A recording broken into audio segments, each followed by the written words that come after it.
Welcome to the Betting Above the Rim podcast, episode 60. Today's date, June 10th. And today's podcast will get into at least three topics. First, breaking news earlier today, Dan Hurley turns down the Lakers job. I'll talk about what that means for Dan, UConn, and the Lakers. Next, we go to the WNBA/the Olympics as Caitlin Clark was snubbed, according to some, by the USA Olympic team. I will tell you why I did not think it was a snub, even though Caitlin Clark is the most marketable player in the WNBA. Last, we'll go to the NBA Finals with Boston up 2-0. We'll talk about if this could be a series and what kind of adjustments do I think Jason Kidd and the Dallas Mavericks need to make. Let's get started with Dan Hurley. Obviously, the last time we spoke, Dan Hurley was going to be flown out to LA to meet with the Lakers. And when I talked to people that was close to the Hurley camp, I was told that he was flipping back and forth, but he was leaning heavily to take the job.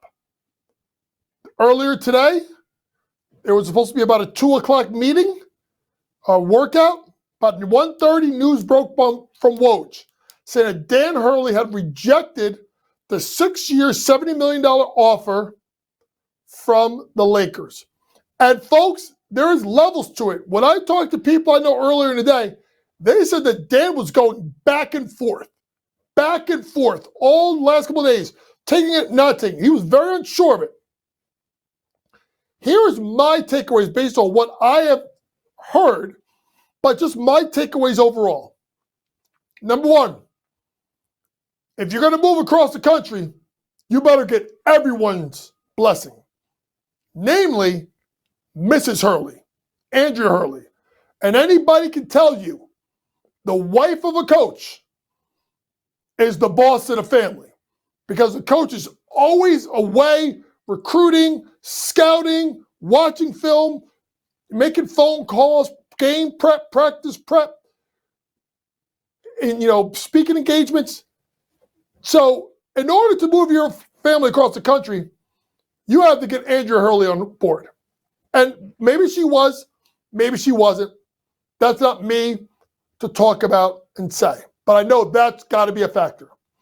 Number two, I don't think people understand the loyalty that Dan Hurley has. And I think that is part of it. Now, people are looking at the fact that he's won back-to-back national championships.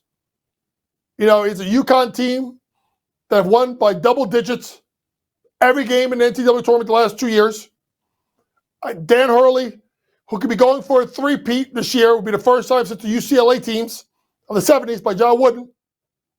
And the fact that this could make Dan Hurley an absolute legend. But Dan Hurley's loyal. He's a loyal guy. Folks, how about if I told you when he was at Rhode Island, if I'm not mistaken, I think he was offered the Rutgers job the year before UConn. Imagine if they had Dan Hurley at the rack.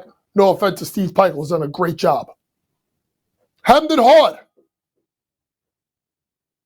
But he stayed loyal to Rhode Island. When he got offered UConn, he went back and forth because Dan is about loyalty. And if you know anything about Dan, look at his father. Look at who I call Mr. Hurley, Coach Hurley, who I had the pleasure of being across the sideline coaching against him. Do you know how many times Bob Hurley could have left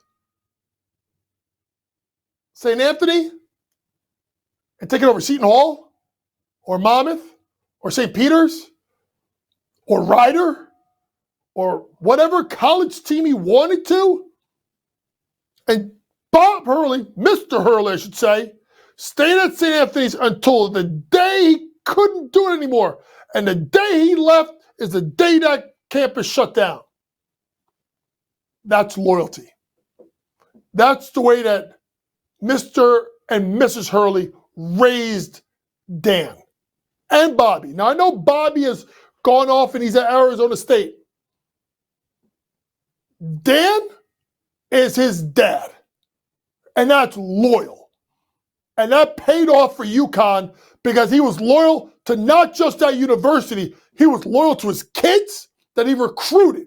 He was loyal to his staff that he loves, that if he would have left, he wanted to make sure that if he left, it probably would have been Kamani Young would have got the head coaching job.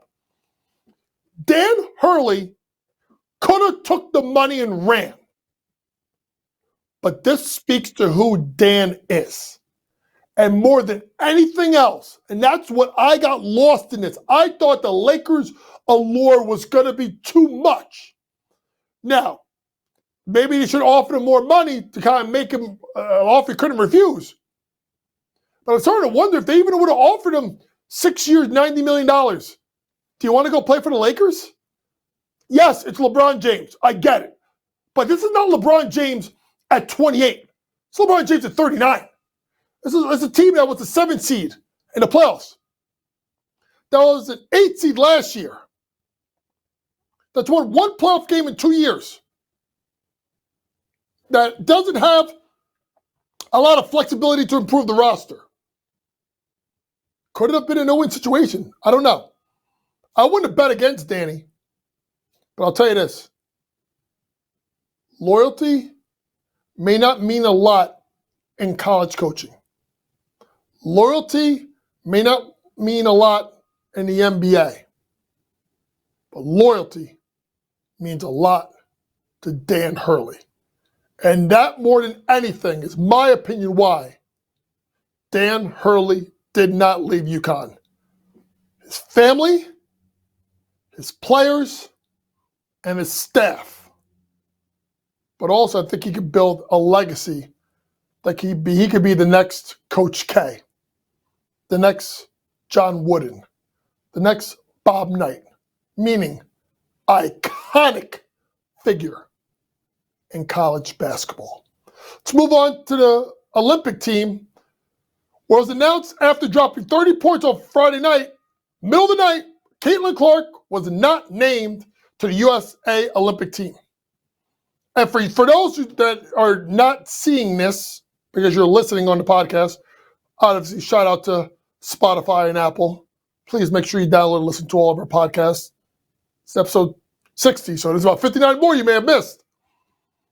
Asia Wilson, Brianna Stewart, Diana Taurasi, Alyssa Thomas, Brittany Griner, Navisha Collier, Jewel Lloyd, Kelsey Plum, Jackie Young, Kalia Copper, Sabrina Ionescu, and Chelsea Gray. One name was off that list, and that is Caitlin Clark. And I want people to understand this. This is not me bashing Caitlin Clark. I think she will be one of the best 12 American basketball players in the world in short order. Folks, she's not there yet. And if you're going to say to me, well, the marketability. Shout out to my boss, Greg Sussman, because when I looked at it, I said, well, look what times they're playing. 2 o'clock on a Tuesday. 1:30 on I think Thursday or Friday. 11:15 on a Sunday. Those are not prime time hours. In the U.S., you know where that's prime time hours? Where is the Olympics taking place? It's in Paris, France. So it's prime time for Paris. It is about a 6-hour difference. So if you think about it, 3 o'clock to 9 o'clock over there, 1 o'clock or 1:30, that's 7:30, and 11:15 is like 5:15. Simply put, folks, it's not prime time in the U.S.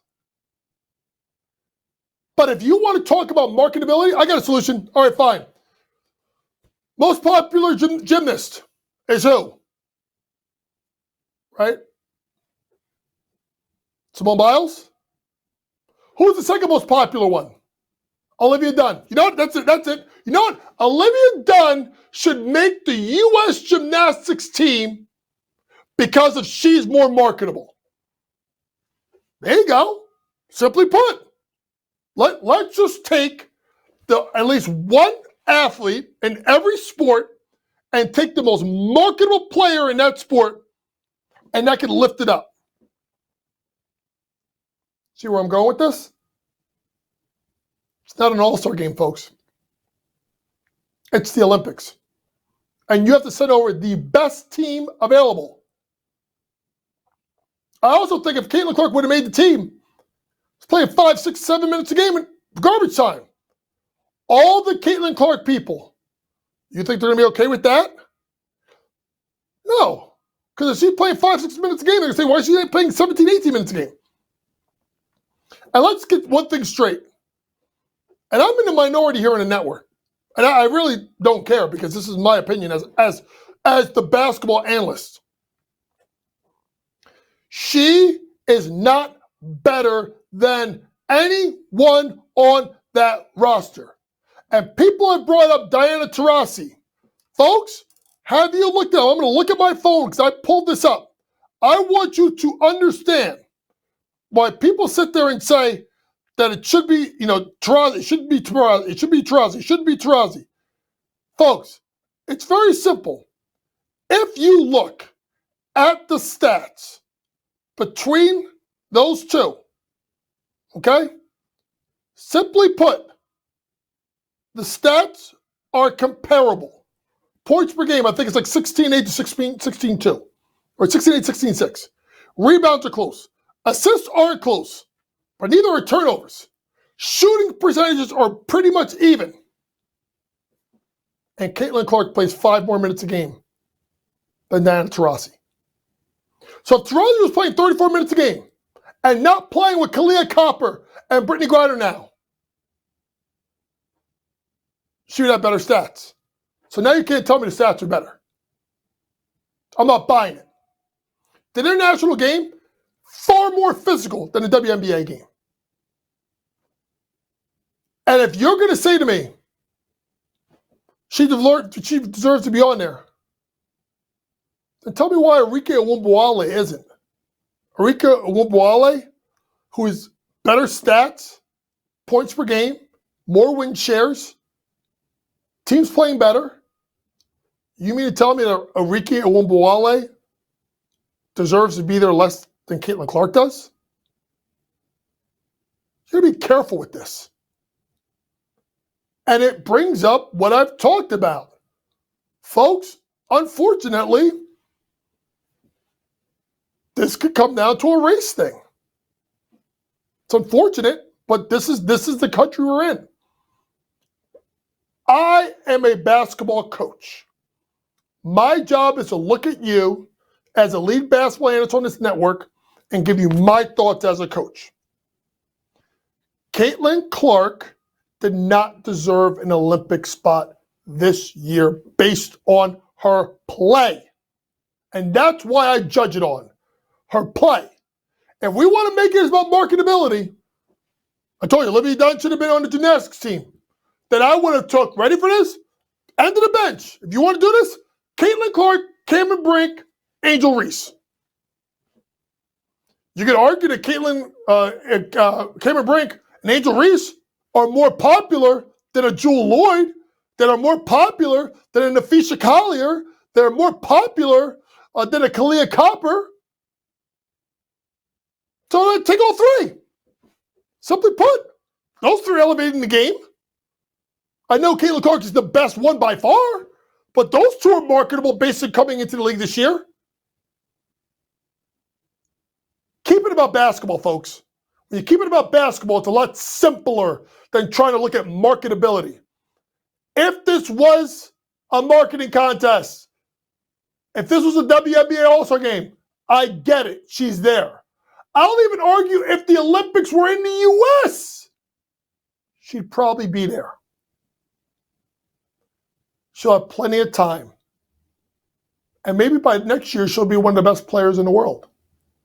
Also know that the Olympic team, they worked together for 2.5 year cycles. So they didn't just start practicing and working out now. They've been doing this for 2.5 years. Caitlin was always playing catch up. We'll see what happens if Chelsea Gray ends up playing. But if she doesn't, I'm giving a spot to Arike Owombowale. Let's end today's podcast talking about Game 3 of the NBA Finals. Boston up 2-0 after their 105-98 win last night. And it's simply put, folks, and when we talked about the NBA Finals, let me be quick about this. I said to you that Luka and Kyrie must win the battle of them two versus Tatum and Brown more than how Boston is going to win the battle of Porzingis, Holiday, White, Horford versus Jones, Washington, Gafford, Lively. Folks, if anything, because of the play of Luka last night, maybe you would say they were even. Luka and Kyrie combined for 48 points, right? And then if you look at what, Jaylen Brown and Jason Tatum did, between the two of them, those two combined, to give you less than it, obviously. They gave you 39 points. But if you add up Holiday, 26, White, 18, that's 42, right? Horford, 5, 47. Porzingis, 12, that's 59 points.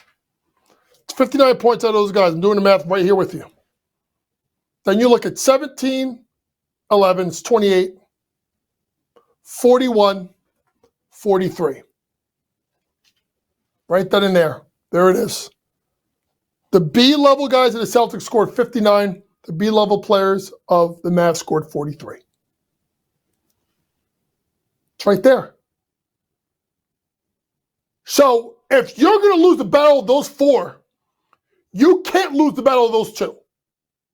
Simply put, I'm saying this right now, Kyrie Irving must be better.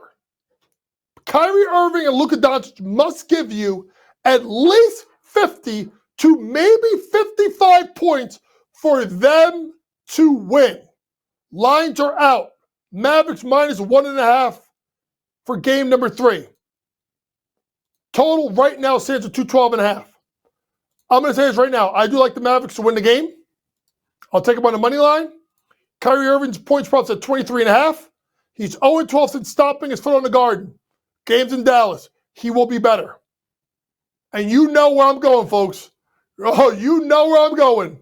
They keep crying. They keep raising it a point at a time. P.J. Washington. His point drops at 13.5. So 11.5 game 1. Cover. 12.5 game 2. Cover. It's at 13.5. Folks, I think it's 8 or 9 straight games. P.J. Washington has covered his points prop versus the Celtics. Ready? Every time it's been 14 points. P.J. Washington goes over his points prop of 13.5. So like Kyrie, over 23.5. P.J. Washington, over 14.5. Kristaps Porzingis, go points, rebounds, assists, and let's go under for Porzingis, who's right now is at 19.5. He looked banged up a little bit. I wonder how much that leg is bothering him. This is a pivotal game for Dallas. Simply put, they can't win if Kyrie is subpar. Luka's going to bring it. I think bench role guys, your B guys, your C guys play better when they're at home. This whole game and this series can turn if Kyrie Irving steps up. I think he will. This has been your Betting Above the Rim podcast for June 10th, episode 60. For all things sports gambling, please go download the Sports Grid app. Pre-game, in-game, post-game, props, predictions, and more from the very best in the sports gambling industry. Next podcast will be filmed on Thursday, episode 61. We will preview Game 4 of the NBA Finals. And we'll look at the Las Vegas Aces. The best team in the WNBA is struggling right now. Becky Hammon is not happy. Big reason why, we'll talk about it. They're missing their floor general. For my producer, Matty George, Vinny with the graphics. Thanks for listening, folks. Remember, it's smarter to be on Sports Grid. Good night.